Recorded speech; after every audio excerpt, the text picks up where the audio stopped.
Hello students, आज हम पढ़ रहे हैं अपना हिंदी व्याकरण का क्लास 8 का लेसन नंबर 18, जिसका नाम है प्यारे बच्चों वाक्य विचार। तो आइए शुरू करते हैं। किसी भी कथन का पूर्व भाव प्रकट करने वाले सार्थक शब्द समूह के मेल को वाक्य कहते हैं। जैसे राधा अपना गृह कार्य स्वयं करती है, मैं खाना खा रही हूं। उपरोक्त पंक्तियों में शब्दों के क्रम को व्यवस्थित किया गया है, जिसके द्वारा एक सार्थक अर्थ प्रकट हो रहा है। यही क्या है प्यारे बच्चों, एक वाक्य। आगे देखते हैं वाक्य के लक्षण। पद क्रम। वाक्य में प्रयोग किए गए शब्द पद कहलाते हैं। वाक्य में ये पद एक निश्चित क्रम से आते हैं, जिसे पद क्रम कहते हैं। पद क्रम ठीक न होने पर वाक्य नहीं बनता। जैसे बनूंगा होकर सिपाही में बड़ा, इसमें पदक्रम ठीक न होने से वाक्य सही नहीं है। मैं बड़ा होकर सिपाही बनूंगा, ये एक शुद्ध वाक्य है क्योंकि इसमें पदक्रम व्यवस्थित है। आगे है अन्विन्ति। पदों के परस्पर मेल को अन्वय या अनिवृत्ति कहते हैं।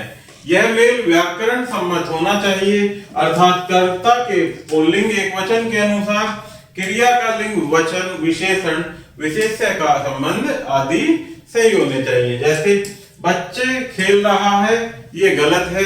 बच्चा खेल रहा है, ये सही है। या बच्चे खेल रहे हैं। आगे देखते हैं प्यारे बच्चों वाक्य के अंग। वाक्य के दो अंग होते हैं, उद्देश्य और विधेय। पढ़ते हैं उद्देश्य के बारे में। प्रत्येक वाक्य में व्यक्ति, वस्तु या घटना के विषय में बताया जाता है, इसलिए वाक्य के विषय को उद्देश्य कहते हैं। जैसे मोना पुस्तक लिख रही है, तितली फूलों पर मंडरा रही थी। पहला वाक्य मोना के बारे में बता रहा है, इसलिए इसका उद्देश्य मोना है। दूसरे वाक्य में तितली है। उद्देश्य में वाक्य की क्रिया का कर्ता और उसके विशेषणों को भी माना जाता है। जैसे मेरा भाई मोहित उद्देश्य है, पुस्तक लिख रहा है, ये विधेय है। विधेय का अर्थ है किसी के बारे में बताना। उद्देश्य के बारे में जो कुछ वाक्य बताया जाता है उसे वाक्य का विधेय कहते हैं। जैसे पद्मा पत्र लिख रही है, तितली फूलों पर मंडरा रही थी। पहले वाक्य में विधेय है पत्र लिख रही है और दूसरे में फूलों पर मंडरा रही थी। नेक्स्ट पॉइंट है प्यारे बच्चों पदबंध। वाक्य में कम से कम दो पद अवश्य होते हैं, संज्ञा पद और क्रियापद। जैसे सूरज गिरा, सूरज क्या है संज्ञा पद और गिरा क्या है क्रियापद। इसी प्रकार से विशाल खेल रहा है। आगे देखते हैं, इसलिए कह सकते हैं कि वाक्य बराबर संज्ञा पद प्लस क्रियापद। पहला वाक्य है सूरज गिरा।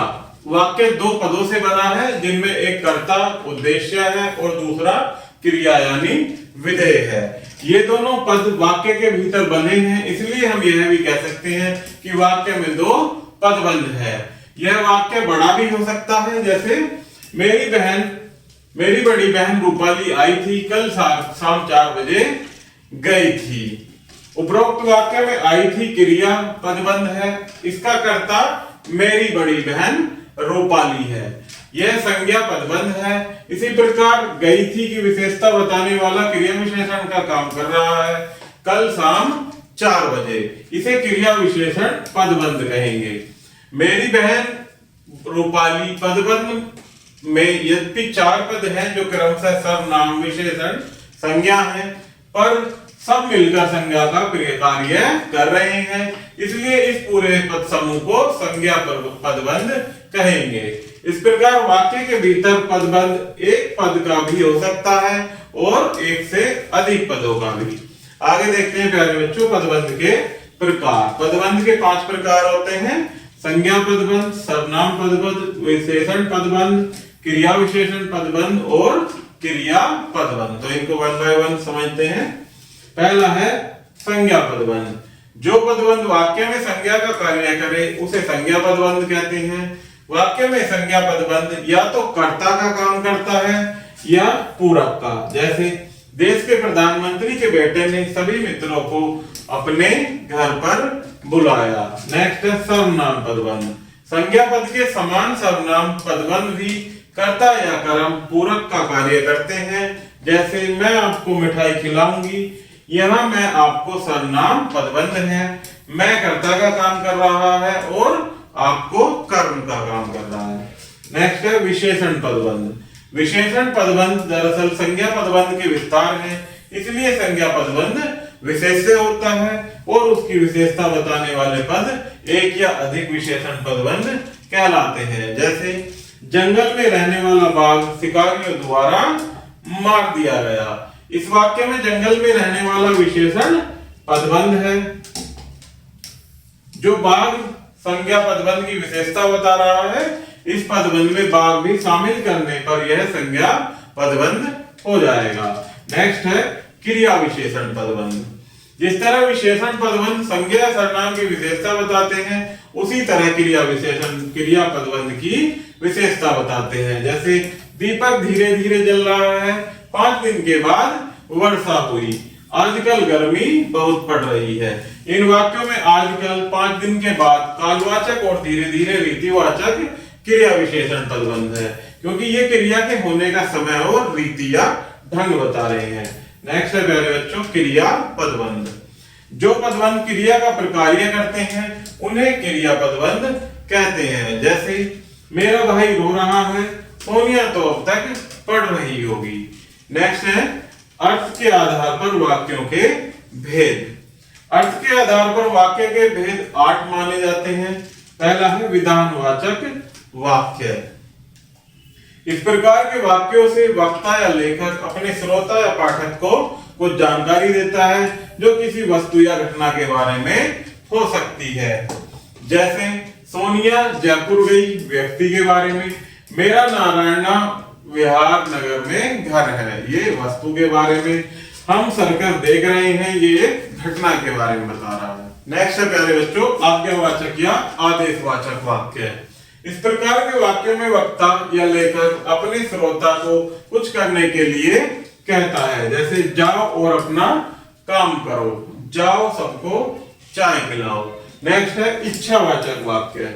इस प्रकार के वाक्यों से कोई इच्छा या कामना व्यक्त की जाती है। जैसे ईश्वर आपको बुद्धि दे, आपकी यात्रा मंगलमय हो। नेक्स्ट है संदेहवाचक वाक्य। इन वाक्यों से संदेह या संभावना का भाव व्यक्त होता है। जैसे हमें शायद आज मसूरी जाना होगा, इस समय प्रिया तो सो रही होगी। नेक्स्ट है संकेतवाचक वाक्य। संकेत का अर्थ शर्त है, इसलिए इस प्रकार के वाक्यों में शर्त का भाव रहता है। जैसे यदि बरसात न हुई तो आज मैं विद्यालय अवश्य जाता, अगर तुम परिश्रम करोगे तो सफल होगे। नेक्स्ट है विस्मयादि वाचक वाक्य। इस प्रकार के वाक्यों में वक्ता लेखक किसी के विषय में अपने उद्गार या विस्मय आदि मनोभाव का व्यक्त करता है। जैसे वाह कितना सुंदर दृश्य है, अरे तुम कहां गए थे अभी तक। नेक्स्ट है प्यारे बच्चों प्रश्नवाचक वाक्य। सामान्यतः विधानवाचक वाक्यों में प्रश्नवाचक सर्वनाम जोड़कर इन्हें बनाया जाता है। ये सकारात्मक और नकारात्मक दोनों हो सकते हैं। जैसे तुम यहाँ क्या करने आए हो, आखिर तुम क्या चाहते हो। नेक्स्ट है निषेधवाचक वाक्य। जिन वाक्यों में निषेध होता है उन्हें निषेधार्थक या नकारात्मक वाक्य कहते हैं। विस्मयार्थक वाक्यों को छोड़कर सभी प्रकार के वाक्य न, नहीं, मत के प्रयोग से निषेधार्थक वाक्य बन सकते हैं। जैसे धोनी बॉलिंग नहीं कर सका, यह पुस्तक काम नहीं है, यह तुम्हारा काम नहीं है। नेक्स्ट है रचना के आधार पर वाक्यों के भेद। रचना के आधार पर वाक्य के 3 भेद होते हैं, सरल, संयुक्त और मिश्रित। तो देखते हैं पहला सरल वाक्य। जिस वाक्य में एक उद्देश्य और एक विधेय होता है उसे सरल वाक्य कहते हैं। जैसे बच्चे पार्क में खेल रहे हैं, महात्मा गांधी साबर आश्रम में रहते थे। इन वाक्यों में एक एक क्रिया पदबंध है, अतः ये सरल वाक्य हैं। नेक्स्ट है प्यारे बच्चों संयुक्त वाक्य। जिन वाक्यों में 2 या 2 से अधिक समान उपवाक्य किसी योजक से जुड़े होते हैं उन्हें संयुक्त वाक्य कहते हैं। संयुक्त वाक्य से जुड़े उपवाक्य आपस में समानाधिकरण उपवाक्य कहे जाते हैं। जैसे परिश्रम करने से ज्ञान बढ़ता है तथा बुद्धि भी बढ़ती है। सुषमा कल बीमार थी इसलिए विद्यालय नहीं आई। नेक्स्ट है प्यारे बच्चों मिश्रित वाक्य। मिश्र वाक्य में एक प्रधान उपवाक्य होता है और एक या अधिक आश्रित उपवाक्य होते हैं जो अपने पूरे अर्थ की अभिव्यक्ति के लिए प्रधान उपवाक्य पर निर्भर होते हैं। जैसे जो पुस्तक आपने मुझे दी थी मैंने पढ़ ली है। सुभाष ने कहा मैं अपना काम स्वयं करूंगा। आश्रित उपवाक्यों के प्रकार। आश्रित उपवाक्य भी प्यारे बच्चों 3 प्रकार के होते हैं जिनको 1 बाय 1 पढ़ेंगे। इसमें पहला है संज्ञा उपवाक्य। जो उपवाक्य स्वतंत्र उपवाक्य की संज्ञा के स्थान पर प्रयुक्त होते हैं उन्हें संज्ञा उपवाक्य कहते हैं। इन उपवाक्यों से पहले प्राय की का प्रयोग होता है किंतु कुछ स्थितियों में की का प्रयोग भी नहीं होता, विशेषकर जब आश्रित उपवाक्य स्वतंत्र उपवाक्य के पहले आते हैं। जैसे मुकेश ने बताया कि वह आज गुरुद्वारे जा रहा है, वह अवश्य आएगा मैं जानता हूं। नेक्स्ट होता है विशेषण उपवाक्य। जो उपवाक्य प्रधान उपवाक्य के किसी संज्ञा की विशेषता बताते हैं उन्हें विशेषण उपवाक्य कहते हैं। इस प्रकार के वाक्यों से पहले प्राय संबंधवाचक सर्वनाम जो का प्रयोग होता है। जैसे जो घड़ी आपने मुझे दी थी वह खो गई है। जो व्यक्ति कल आपने देखा था वह एक महान लेखक है। नेक्स्ट है प्यारे बच्चों क्रिया विशेषण उपवाक्य। जो आश्रित उपवाक्य स्वतंत्र उपवाक्य की क्रिया की विशेषता बताते हैं उन्हें क्रिया विशेषण उपवाक्य कहते हैं।